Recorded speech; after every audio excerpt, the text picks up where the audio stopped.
The beauty about understanding an under-20 tournament is luck, but also learning from it. There's a great quote by Luther Wilden after the match: "We weren't good enough." And he means it in two perspectives. Number one, they showed that they have the potential to be better and to be good. It's just in certain stages, they just weren't able to do it because of the development of certain things that occurred in the match and certain things that they weren't able to respond to. And Honduras wasn't able to respond to, but then adversity was able to strike first as far as Antigua and Barbuda is concerned. A team that battled throughout, but fate really had a pretty bad draw for them as that goal by Jamarlee Stevens opened things up early on.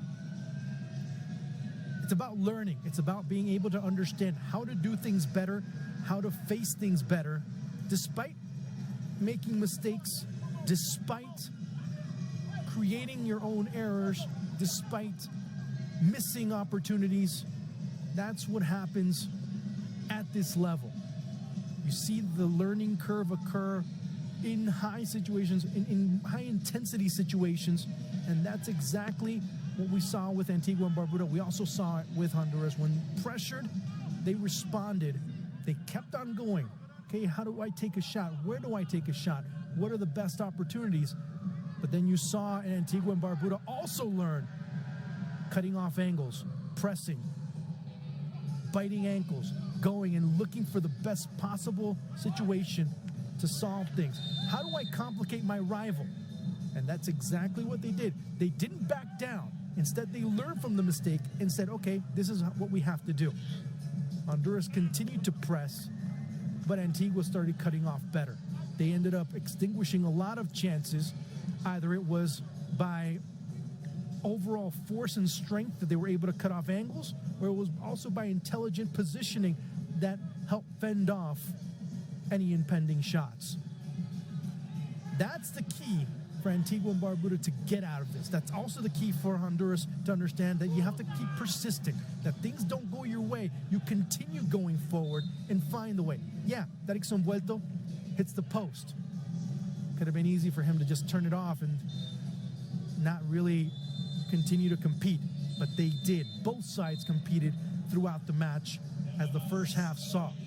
The second half led some questions to have to be answered, and answered quickly. Who was going to answer the bell first? It started out as a carbon copy of the first half, as it was Antigua and Barbuda coming out full force, missing chances, missing one clear one, as Elliot Weber sees that ball steer wide of target.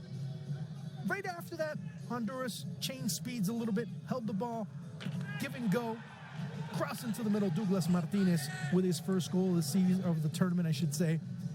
2-0 at that point for Los Catrachos, learning that, hey, when we have opportunities, we have to cash in.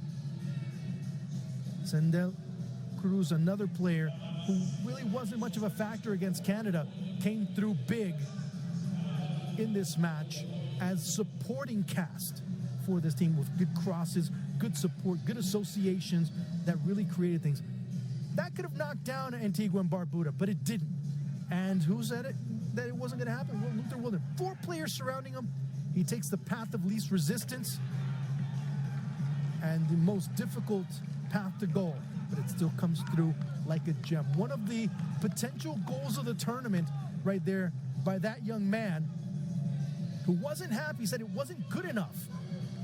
Well, if you see that goal, it was surely very good enough to make it 2-1. It made things interesting for a few minutes, because at this point, Honduras was the one that had the shadow of doubt behind them. Honduras was the team that needed to start looking at, okay, what do I do? Why is this happening? You saw momentum start to gain against them. Antigua and Barbuda started looking a little more confident with the ball. What were they going to do? What was going to happen in order for them to be able to create things? Well, it didn't take long to resolve that issue, because they went to a very known and trusted formula: associated play. The associated property of football.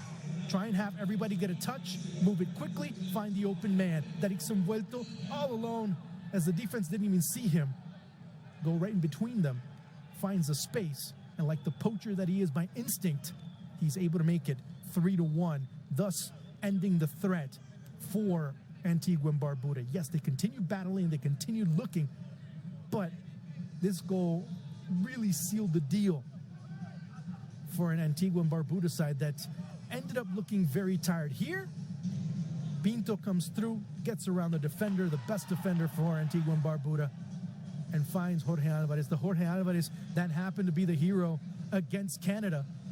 Finds that ball, first times it in, roofs it, 4-1. By that point, the match was academic, but it also showed the learning curve for both teams. The learning experiences that Antigua and Barbuda are getting by the knocks that they're taking, but also learning from Honduras as well.